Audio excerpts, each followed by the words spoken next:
So yeah, just trying out the XT Zumo. I've set it for an adventurous route, so we'll see where it takes me. I've also got it tracking. So yeah, looks like the speed limit. Yeah, so it's red there in the bottom left corner saying I'm over the speed limit. That's handy.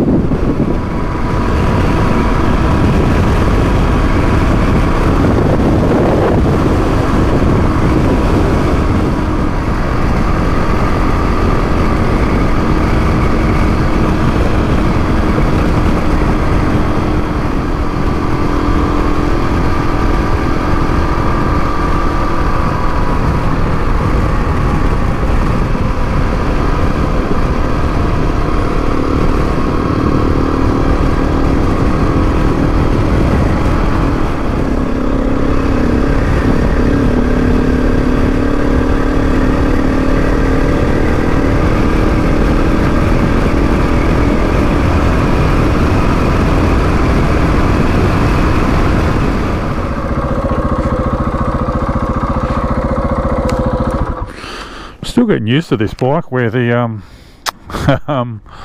controls are, the kill buttons. I'm having to look every time. So we'll do a couple of things with this while we're here. Go into settings and set the display brightness, orientation, auto. We'll go landscape, unlock that. Righto, so that's nice and simple. I'm liking the menu system so far. View map, let's zoom out. Oh yeah, it's taking me back that way. Okay, righto. I'm just going to have a look where it's going.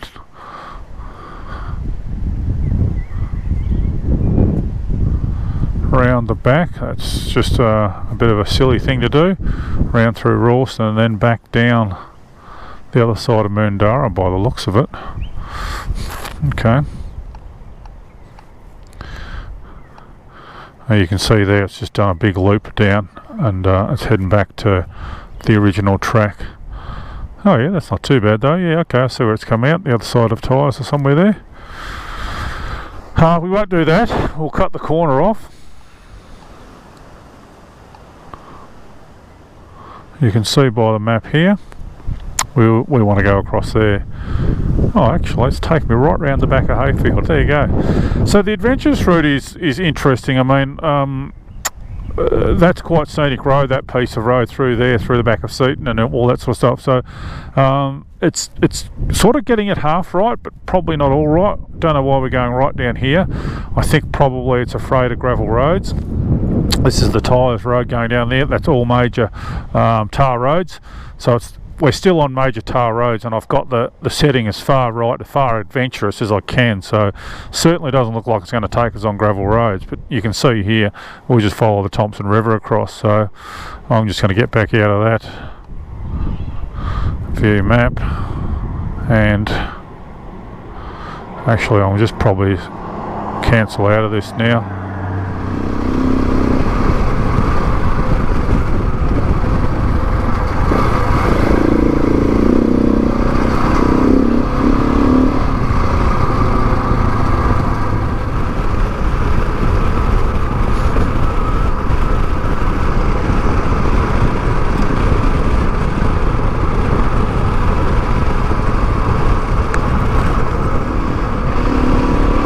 I think we come out here, it's the back of Seaton, I think, from memory. Yeah, I think we do. So we can drop down into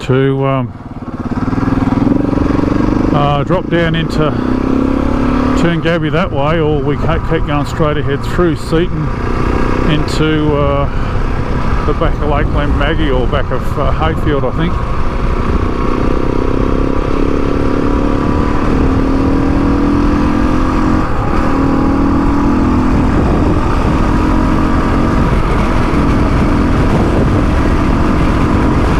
It's still windy.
G'day guys, Steve from Dirt Bike ADV. Just excuse the wind a bit if you wouldn't mind.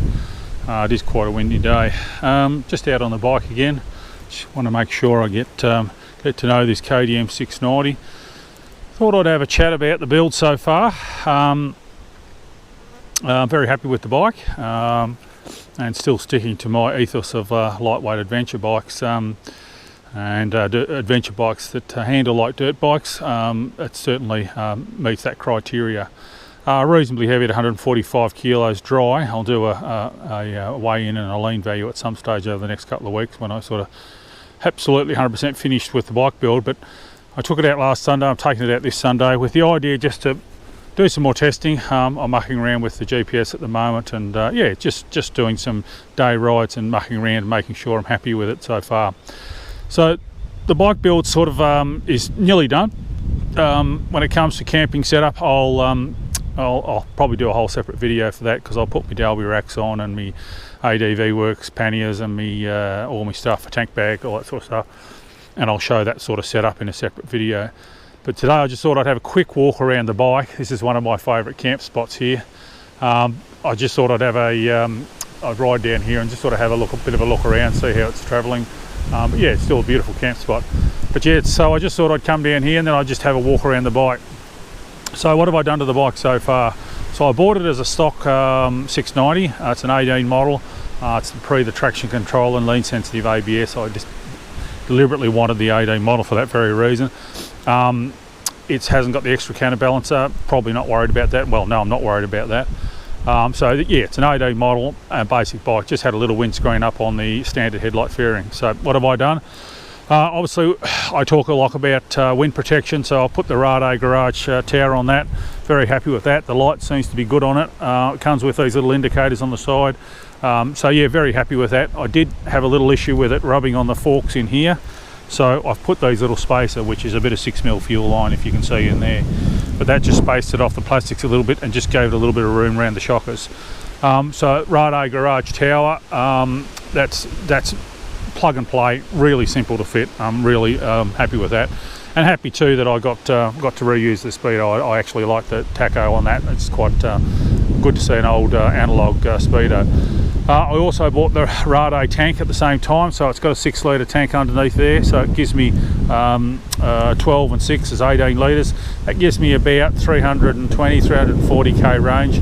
I've got two 1.5 Primus bottles in there, so that easily gives me 350, somewhere between 350 and 400k range. I'm very happy with that. I don't need any big tanks. So I've got the wings exhaust on it. Very happy with that. It fits the plastics really nice. Probably Wings have done the best job of making them fit. It was going to be that or a Barrett, but the Barrett's a little bit skinnier exhaust, but it sticks out a bit closer to the indicators and that sort of stuff, so I decided to go with the Wings. They sent me the wrong part for the pipe guard. You can see I've got half it there, but not the other half, so that's got to go on yet, so it's not quite finished yet. So Rade tower, Rade tank, and a Wings exhaust. It came with the B&B blash plate. That's just a basic aluminium. It's certainly nice and strong, and it will copper hide, and I'm really happy with that. It was blacked out too, which was really nice. So I'm very happy with that. Won't be changing that, and just the B&B rear rack. So that's again fairly basic sort of scenario, but really good tie down points. I like this. That's just really good to tie down to. You can see I've worn all the black paint off it with panniers and that so far. So yeah, so B&B bash plate, B&B rack. I'll be fitting some Dalby racks at some stage. The bike came with Dalby racks. They fit to these 2 points in here and down onto the bolts for the passenger foot pegs. So I'll be fitting those up at some stage, but they'll probably come off and on as I do different styles of rides. If I'm just doing a little overnight, I probably won't even bother putting them on, but certainly I've got some longer trips, and that's why I bought the bike. I've got some longer trips coming up. Just the Power Parts seat, ergo seat. Not sure how ergonomically friendly it is, to be perfectly honest. It's still reasonably hard, but I am getting used to it, so it's not the end of the world, and in some respects you are better with harder seats. They tend to be easy to ride on, and so not much else other than that, guys. I'm running Dunlop 606s, and just the latest addition was the Garmin Zumo XT. So I've gone with the XT. Not sold on it yet. It's a basic turn-by-turn GPS. 5.5 inch screen, you know, glove friendly, all that sort of stuff. So I think it's probably the best option at this stage, but I'll have to actually talk about that in a separate video.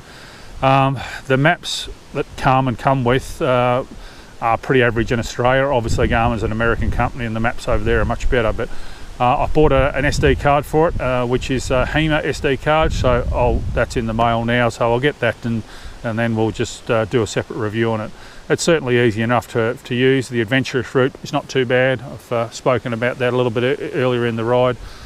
So yeah, that's certainly, you know, it looks good sitting up there. It's not too big, it's waterproof and rugged, and obviously can stand the vibration, so I'll report back on that. And probably the last thing I've done is just gone a little bit different and put some Mitsubishi bark busters on there. So they've got aluminium bars in them, so they're nice and strong. The KTM plastic ones were a little bit weak. I've snapped one lever already just dropping it. So these have got aluminium in here, but they're plastic coated. So yeah, they're quite good. Pretty happy with that. And overall pretty happy with the look of the bike. One of the things I really want to emphasize with these bikes is just how skinny they are, and how easy they are to ride for that very reason. If you look front on, and I'll turn the camera so it's on the angle with the bike, it's a very skinny profile. You compare that to an 1190 or a 1250 BMW, even these guys put the big rally raid tanks on these and Evo tanks, and they get a lot wider, a lot more cumbersome. This bike is very, very easy to ride. So yeah, so I certainly won't be doing anything with fuel range. Tank wise, if I just lift that up a little bit, you can see it's quite a small profile.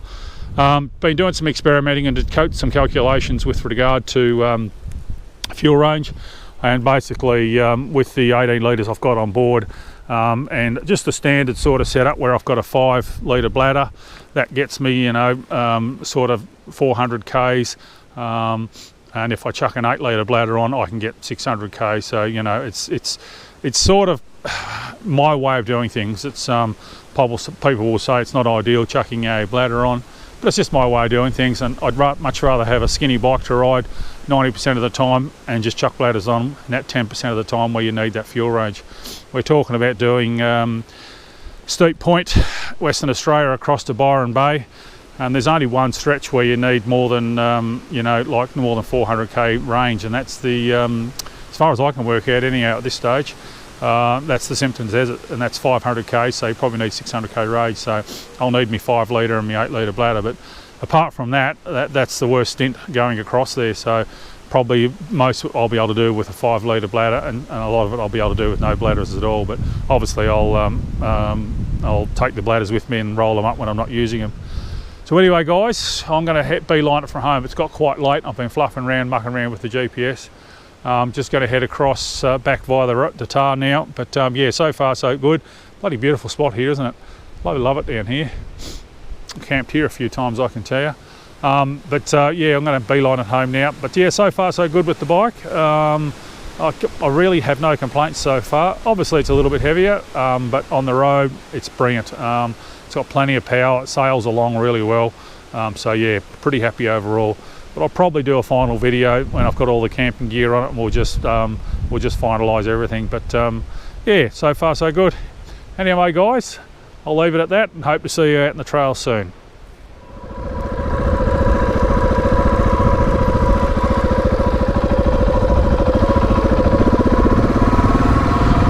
Righto, I think we better beeline it.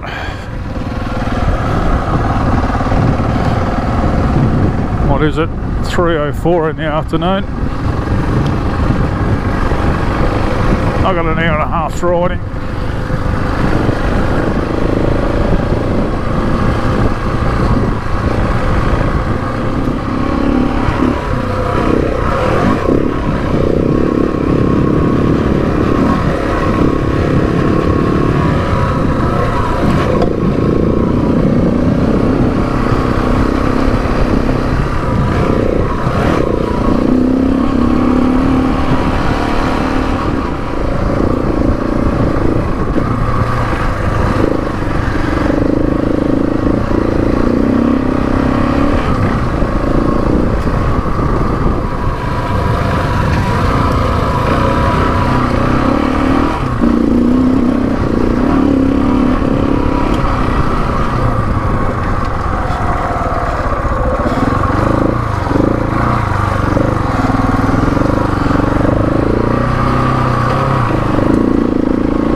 you.